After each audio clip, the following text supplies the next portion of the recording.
faz quando uma pessoa tem uma opinião diferente da sua?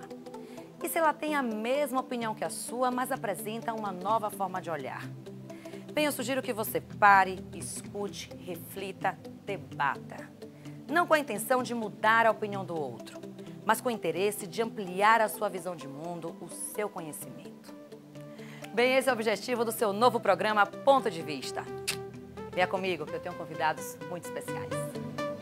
Olá, tudo bom? Tudo bem. Aqui comigo a doutora Silvia Braga, especialista em neuropsicologia e com experiência de 8 anos de trabalho no CAPES, no Centro de Apoio Psicossocial. Muito bem-vinda. Muito obrigada. E também um voluntário, Valdemar Andrade, com 7 anos de voluntariado do Centro de Valorização da Vida, CVV. Muito bem-vindo. Obrigado. Gente, o tema de hoje é um tema sério, é um tema que traz muito tabu e é um tema que precisa ser falado e debatido, é o suicídio. Nós estamos no Setembro Amarelo, que é um mês de campanha de prevenção ao suicídio e principalmente de valorização da vida, e é sobre isso que nós vamos falar aqui hoje. Valdemar, por que houve a necessidade de criar o Setembro Amarelo? Bem, em primeiro lugar, foi os números de suicídio que ficou alarmante, né? Virou epidemia, né? A Organização Mundial gira em torno de 1 milhão de suicídios por ano no mundo. Então, esse número por si só já tem que se tomar uma atitude em si, né? Claro. E, em segundo lugar, se percebeu que 90% dos estudos mostram que 90% desses casos podem ser evitados. Se pode ser evitado, qual é a providência de ser evitado? Se chegou à conclusão que a melhor maneira é falar sobre o assunto, que a população em si, a pessoa em si, saiba o que fazer, né, no momento de angústia, no momento de tristeza que a vida possa vir a causar. Gente, 1 milhão no mundo, na Bahia 12 mil por ano, ou seja, são números assustadores, precisa ser feito alguma coisa. Como o Valdemar disse, a Organização Mundial de Saúde, ela diz que de 10 casos, 9 poderiam ser prevenidos. Doutora Silvia, você concorda com isso? Concordo, inclusive porque ainda tem os casos subnotificados. Né? Muitas vezes são tidos como acidentes, outras causas que são subnotificadas. Esses casos, além do que também as tentativas, que são muitas as tentativas sem sucesso. E o que está por trás disso é o sofrimento psíquico daquele indivíduo, porque o suicídio é o final de um processo que vem ao longo do tempo, juntando vários fatores, e houve essa necessidade do Setembro Amarelo para que a comunidade, tanto a comunidade social quanto a comunidade pública, as políticas públicas possam falar sobre o assunto, porque há um mito em relação ao assunto. A senhora falou aí de subnotificação, ou seja, gente, é quando acredita-se que tenha uma notificação, um registro abaixo do que realmente é, né? Hoje não é obrigatório aqui no Brasil que seja notificado os casos de suicídio. A senhora acha que uma notificação compulsória dos casos de suicídio resolveria essa questão? Olha só, esse daí é um tema polêmico que nós estamos até discutindo. Seria interessante até por conta de se saber o dado real, porque se sabendo dados reais, podem-se ter políticas públicas, que daí a capacitar médicos, a própria comunidade, que também precisa saber do assunto, mas também há um estigma a respeito do assunto. A família não quer ser exposta, então é algo que precisa ser mais discutido para se saber, sem contar que tem um detalhe também que a gente estava conversando até, sobre a questão dos seguros de saúde, de seguros de morte, de vida.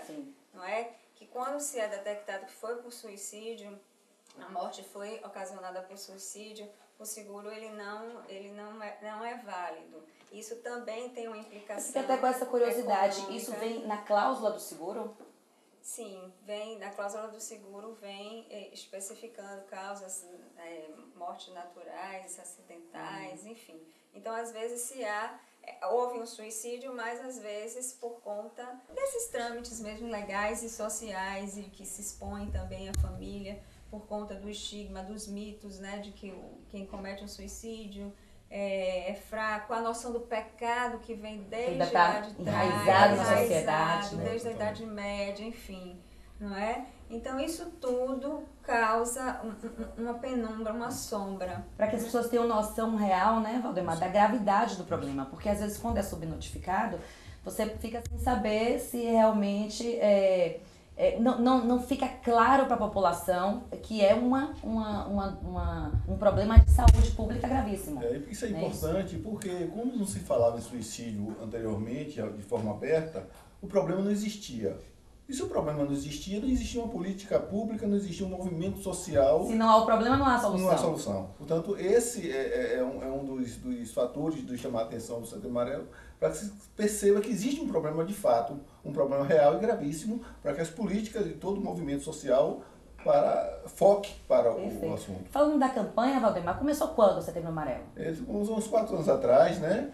E justamente nesse movimento da Associação Internacional de Prevenção de Suicídio, começou esse movimento justamente para chamar a atenção. O CVV, ele associado às instituições, abraçou também aqui no Brasil esse movimento. Esses 2 últimos anos foi que tem uma notoriedade maior na mídia. E o que acontece, assim, quais são as ações do movimento?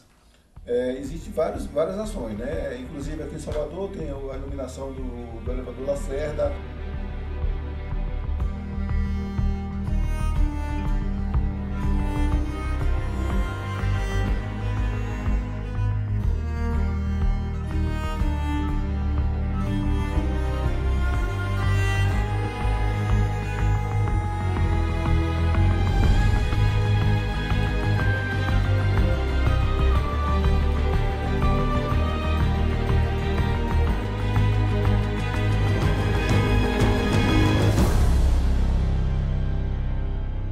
Natureza de amarelo, né, Valdemar? Gente, após esses 4 anos de campanha aqui no Brasil, o que é que vocês perceberam tanto da população quanto do poder público? Melhorou a visibilidade com relação ao problema? Como é que vocês percebem isso?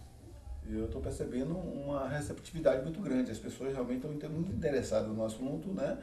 E percebe que quando você comenta, geralmente tem alguém próximo passando por dificuldade, necessitando de uma ajuda, né? E antigamente não sabia quem recorrer. Isso está chamando, despertando as pessoas o interesse pelos amigos. Meu amigo está passando por dificuldade e tal, eu agora já sei que ele precisa de ajuda. Ou seja, criou aquela luz amarela. Assim, olha, temos um problema, precisamos solucionar. Isso. Eu acho que sim, também eu acho que não da forma ainda adequada, mas como toda mudança, todo processo educativo, ele é lento, não é? Mas assim, tenho visto também que a população está se movimentando, as propagandas, porque o caminho é esse, é falar sobre o tema, é psicoeducar as pessoas, é saber que os tratamentos existem, é saber que tem muita evolução nos tratamentos. Perfeito. Não é? Então, assim, concordo com ele também que está havendo, não é? Lentamente, óbvio, mas que isso está sendo falado em várias redes. Várias mídias, isso está sendo falado. Está surtindo efeito. De uma forma, está surtindo efeito para desmistificar um pouco, né? Esse mito, essa questão de que a pessoa é fraca, ou que é pecadora, ou que é vergonha, enfim, que às vezes isso próprio causa uma solidão nessa pessoa e aumenta o sofrimento dela, o sofrimento psíquico dela, e sem pensar que quando há um caso de suicídio, ela é a vítima principal, a vítima fatal, mas várias outras pessoas estão inseridas nesse processo. Claro, que e sofrem junto, são vítimas.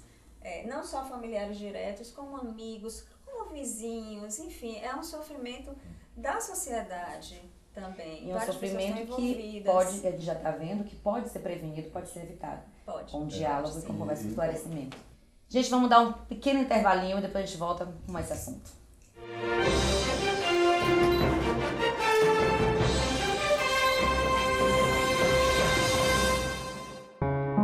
Quando uma criança não pode se desenvolver, perdemos a oportunidade de melhorar o mundo. Educar para a NBV é construir caminhos para que as pessoas construam seus sonhos e a nossa chance de viver em um lugar mais justo. Acesse nbv.org/doe e alimente o futuro de milhares de crianças pelo Brasil. Educar alimenta o futuro.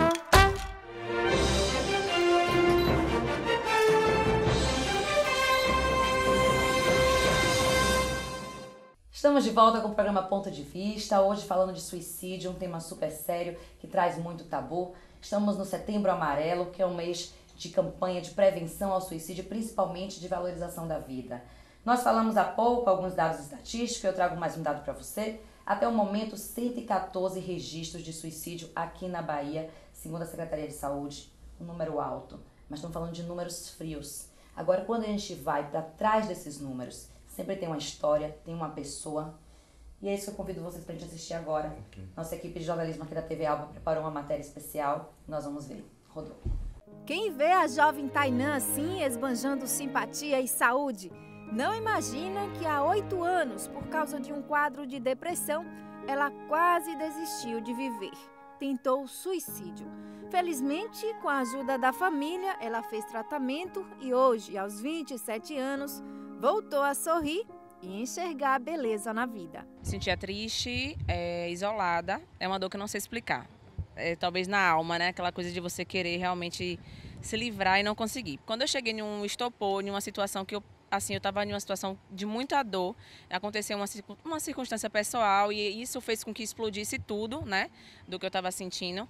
Tinha Rivotril em casa e eu tomei as 2 cartelas, né, depois disso eu apaguei, não me lembro muito, mas antes de tomar a cartela eu lembro que eu dizia, mãe, eu não estou conseguindo, eu preciso que isso saia de mim, eu quero apagar, mas eu não estou conseguindo, eu não estou me sentindo bem e eu não quero viver com isso. Então procurei ajuda, depois de algumas circunstâncias, né, que a gente vai percebendo que realmente leva a você perceber que você está em um estado de quadro depressivo. Aí você ainda fica um tempo reclusa, precisei utilizar medicamentos com psiquiatra durante 3, 4 meses e depois disso eu fui saindo sozinha, buscando coisas que me trouxessem a felicidade. Fui me tratando tanto no sentido biológico, né, a questão de medicamentos, também a questão espiritual, que eu acredito muito, né, a questão também de fazer coisas que você venha gostar, né, de você dar um passo à frente naquilo que você quer. Entende? Então isso foi o que me ajudou a, depois de tantos anos, estar bem, estar tranquila, positiva. E pessoas que tenham isso, você percebe de fora como é que pode ajudar, porque é muito difícil para quem está passando. Eu digo às pessoas que antes eu estava no escuro, eu não enxergava nada. Sabe quando você vê mesmo tudo preto, uma nuvem escura, e hoje você vê que até assim é um dia, sabe? Assim você quer viver um dia após o outro, você enxergar a luz em tudo. Dados da Organização Mundial da Saúde apontam que a cada ano quase 1 milhão de pessoas se suicidam no mundo. O Brasil ocupa a 8ª posição nesse ranking. Isso significa que a cada 45 minutos uma pessoa se mata no país. Os números são alarmantes e, de acordo com essa psiquiatra e especialista no assunto, as principais causas do suicídio estão ligadas à evolução de alguma doença grave relacionada a transtornos mentais. Segundo ela, o quadro é tão preocupante que já é considerado um problema de saúde pública. Só para se ter uma ideia, na faixa etária entre 15 e 29 anos, o suicídio é a 2ª causa de morte. Para reduzir essa estatística, a médica diz que o tratamento e o apoio da família são fundamentais para a prevenção. A gente sabe que não falar sobre esse problema apenas aumenta a chance de pessoas, infelizmente, virem a sofrer com isso. Então, quando a gente pensa em a causa do suicídio, a gente sabe que em 95% das mortes por suicídio existe uma doença psiquiátrica que está levando aquele indivíduo à tentativa e morte por suicídio. Então, a gente sabe dos transtornos de humor, como depressão e transtorno afetivo bipolar, mas também os transtornos psicóticos, como esquizofrenia e ainda o abuso de substâncias, álcool, outras drogas.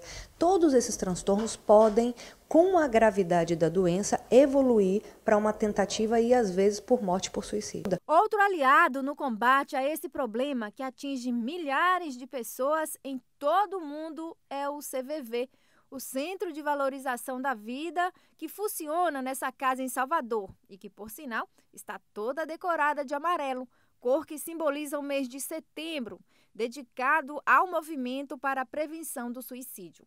Aqui o melhor remédio são os ouvidos. Isso mesmo, é só ligar para cá que sempre vai ter alguém do outro lado da linha, um voluntário disposto a doar apoio emocional e sem julgamento. O CVV funciona 24 horas, né? Inclusive sábado, domingo e feriado, onde acontece um diálogo entre a pessoa que nos procura e o voluntário que está de plantão. Silvia, a gente viu aí o drama da Tainã, Tainã, né? Corrigindo, Tainã. Ela colocou o problema dela e tal. Como é que é possível para a pessoa identificar que alguém próximo a ela está tendo ideias suicidas? Olha só, tem várias formas, não é? O próprio comportamento ele pode estar mudando, não é? O isolamento, às vezes até comportamentos agressivos, isso também pode estar sendo observado. Fica muito no quarto e às vezes o comportamento não verbal e o comportamento verbal também. Eu quero sumir, eu não estou aguentando mais a vida. Eu queria que tudo desaparecesse. Isso também são indícios de sofrimento psíquico, não exatamente que essa pessoa vá cometer um suicídio. Mas já como a gente estava falando, o suicídio é lá a ponta, não é? E as tentativas, porque você falou aí das estatísticas, mas as tentativas são imensas. Que aumenta mais ainda se a gente for computar o que efetivamente ocorreu. Exatamente. Exatamente. E acho que todos nós conhecemos vários casos próximos de tentativas e até de sucessos no suicídio. Inclusive de adolescentes, pessoas assim que você observa e diz, mas você é bonita, você tem família, você tem tudo, por que você entrou em depressão? Uma das frases, né, Silvia, que a gente estava conversando antes de começar o programa, que tem que tomar cuidado quando você vai ouvir essa pessoa, o que você coloca para ela. Você desmerecer ou julgar menor aquela angústia da pessoa não deve ser feito, gente. Preste atenção nisso. Porque assim, essa solidão, né, de que o Vidal passou, às vezes a pessoa não está sozinha exatamente, ou até as pessoas outras gostam dela, mas é uma percepção interna, como foi dito, é multifatorial. Os transtornos mentais, como a psiquiatra falou, tem grande relação, uma relação enorme, principalmente a depressão. Se você for ver entre os transtornos mentais, a depressão ela tem um percentual muito alto, né? Como abuso de drogas também, a própria esquizofrenia, mas a depressão ela tem um percentual alto. E qual é a questão da depressão? Ela muitas vezes não é diagnosticada, porque a gente precisa diferenciar o que é tristeza do que é depressão. Sim. Tristeza é natural, enfim, você fica triste. E ela passa, né? Mas ela passa. Ela a depressão passa. Parece que ela fica por ali. Você consegue ter outras redes de apoio, como os amigos são muito importantes. Não é? Nessa situação, a própria família, mas às vezes você está com a família desestruturada, enfim, você vai precisar de outras redes de apoio. Como é que funciona lá o CVV? A gente liga, o número é 141, né, gente? Isso. Eu vi que tá ampliando para o Brasil para o número 188, mas que é um número que vai ser gratuito, só que eles estão escalonando, né, pelas regiões. Eu acho que só chega aqui na Bahia a gente em 2020. A gente vai ter que demorar ainda para usar o 188 gratuito, mas o 141 já está funcionando, né, Valdemar? A previsão é até dezembro chegar aqui em Salvador, né, 188. Até dezembro, A partir do dia 30, mais 9 estados vão começar a integrar o 188 e a previsão nossa é até final de dezembro. Nossa, então o site não está atualizado, porque no site eu olhei e estava para 2020. Maravilha, bom demais. Estava para 2020 realmente, mas como não pode ter 2 números de 3 dígitos, aí acelerou o processo por causa disso. Mais uma vitória, Valdemar. Olha aí, gente, a partir de dezembro... Isso é uma luta antiga do CVV, para unificar todo o Brasil, né? Mas é uma luta antiga e agora estamos chegando a alcançar esse momento. Então, a pessoa hoje pode ligar para o 141, a partir de dezembro para o 188, ligou, atendeu lá, o que acontece lá? A falta de um amigo conhecido, tem um amigo provisório, um amigo mesmo, para ouvir atentamente e com respeito e acolhimento, porque essa é a grande diferencial do CVV, é o acolhimento, é onde a pessoa vai se sentir valorizada. É uma escuta com pessoas preparadas, né? A gente é bom deixar isso. Voluntários que estão ali para fazer o chamado escuta ativa. Isso. Explica um pouquinho, doutora, o que é a escuta ativa? É isso, né? Simplesmente você escutar sem julgar, sem aconselhar. Na verdade, acho que é assim que o trabalho do CVV funciona. A psicoterapia também se propõe a isso, né? Uma escuta daquele sofrimento, porque a palavra, ela precisa ser dita, né?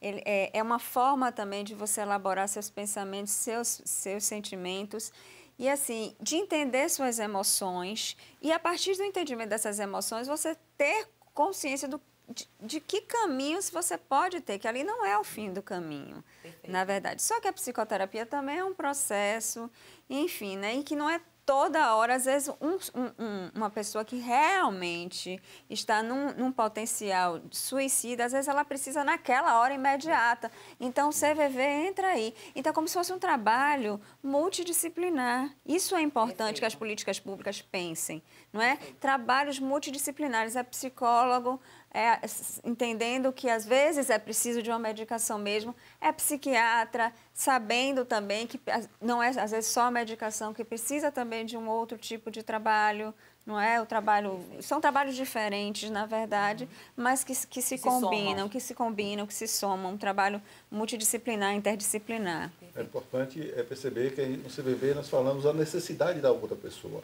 Ela que vai trazer a sua necessidade, não a minha necessidade voluntária. Portanto, ela vai falar daquela angústia, a gente procurar falar sobre a angústia que ela está sentindo, né? E também, como fala na linguagem do outro, os jovens estão voltados para a internet, né? Para o chat. Tanto o CVV criou o chat justamente para isso, para abraçar também esse jovem, já que o número entre os jovens de suicídio é muito alto. Tanto o CVV criou o chat para justamente alcançar esse público jovem que está mais ligado à internet. Valdemar, a gente vai voltar com esse assunto dos jovens, só vou dar um pequeno intervalo e a gente volta. Já voltamos.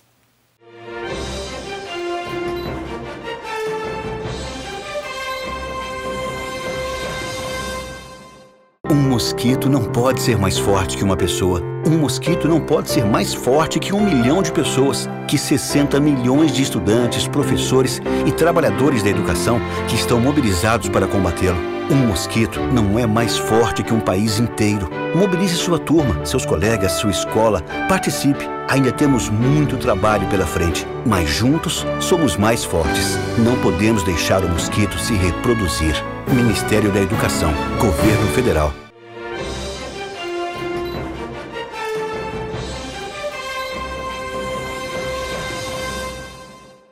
Estamos de volta, este é o programa Ponto de Vista, hoje falando do Setembro Amarelo, uma campanha de prevenção ao suicídio e principalmente de defesa e valorização da vida. A gente estava falando sobre jovens. É impressionante como aumentou o número de suicídios entre jovens, principalmente na faixa etária de 15 a 29 anos. E o que eu fiquei mais surpresa ainda olhando, gente, mata mais do que muitos outros tipos de doenças e só perde para acidente de trânsito. Ou seja, primeiro o acidente de trânsito mata os jovens, depois o suicídio. É um dado alarmante. Silvia, por que isso? Por que nossos jovens estão se matando tanto? O jovem, o adolescente, o jovem, ele está numa situação de saída de adolescência ou de infância, entrada em adolescência, há toda uma questão hormonal que também está ligada à questão neurológica. O sistema neuroendócrino é um sistema único, né? Hormônios que facilitam ou dificultam os neurotransmissores, dopaminas, serotoninas, enfim, ele está num turbilhão de hormônios e neurotransmissores nesse momento. Fora isso, ele sai um pouco da questão familiar e o grupo ao qual ele pertence é que o influencia de uma forma mais eficaz. Então, muitas vezes também, esses jovens estão numa fase de muita pressão escolar, não é? Além do que problemas familiares também por conta de pressões escolares, tanto na escola quanto na família, problemas de relacionamento já afetivos que começam a entrar, é uma época da descoberta sexual, das desilusões sexuais e, enfim, né, algumas influências dessas mídias que também vêm. Exatamente, era isso que, como o Valdemar estava falando, porque esses momentos todos de conflitos, de posicionamento do que quero da vida, de hormônio e tal, isso vem de várias décadas, né? Sempre aconteceu. Será que a influência não está bem nessa questão das mídias sociais? Será que isso não está pesando um pouco mais nessa questão dos jovens? Nós tivemos um caso, agora, ultimamente, né, da questão do Baleia Azul, que foi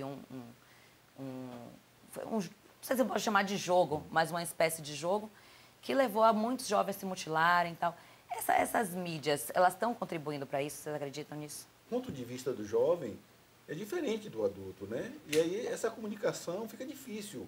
Respeitar o jovem com o ponto de vista dele, né? Os dramas que eles passam, né? E às vezes os pais não têm essa facilidade da linguagem. Ele dialoga com a linguagem do jovem, com a linguagem do adulto, cada um com sua linguagem, respeita o ponto de vista de cada um.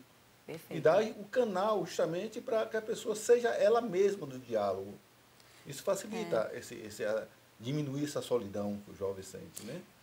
E tem um ponto também, a psicoterapia com criança é muito lúdica, muito brinquedo, então você vai abordando as emoções ali de uma forma que é muito receptiva a ela.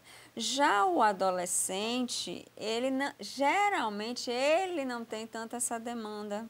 Às vezes, quando ele vai por questões mesmo escolares ou outras, eles são levados pelos pais. E muitos gostam, muitos querem, muitos até solicitam, não é? Mas outros não, e não acham que estão perdendo tempo. Enfim, que é uma bobagem, que não vai...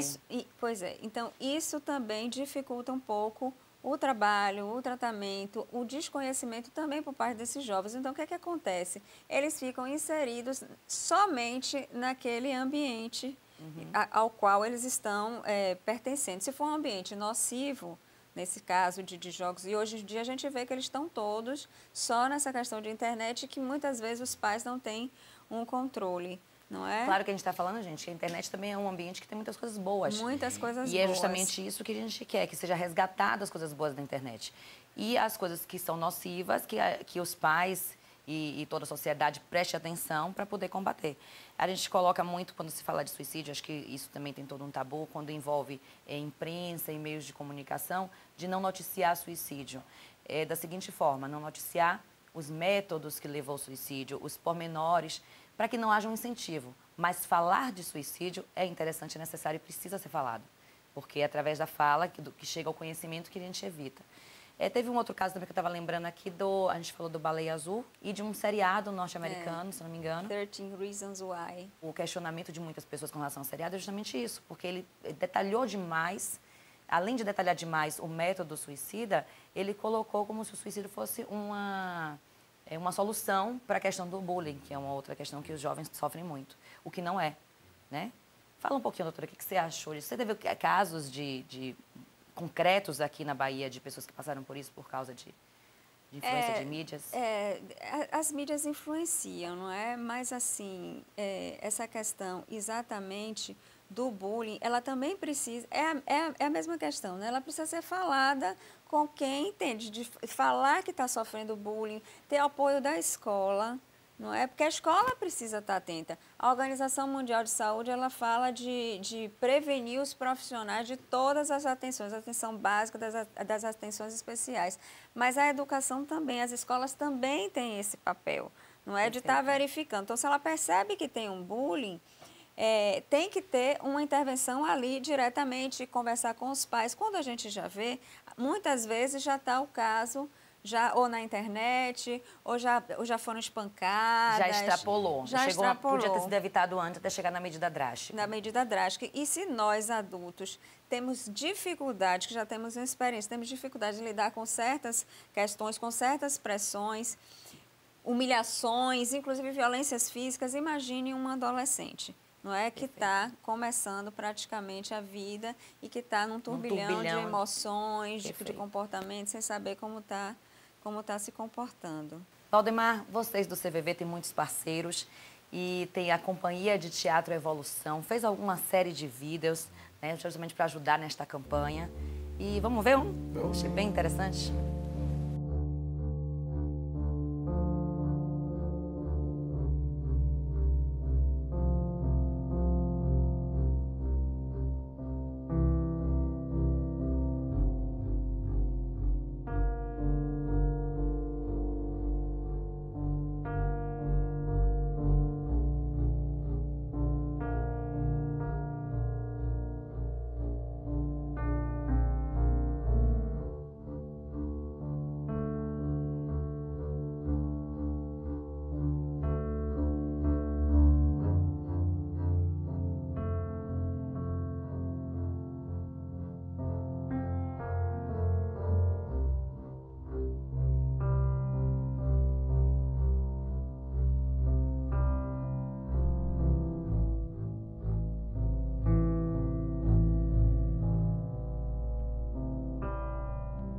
Quando uma pessoa pensa em suicídio, ela quer acabar com a dor e não com a vida.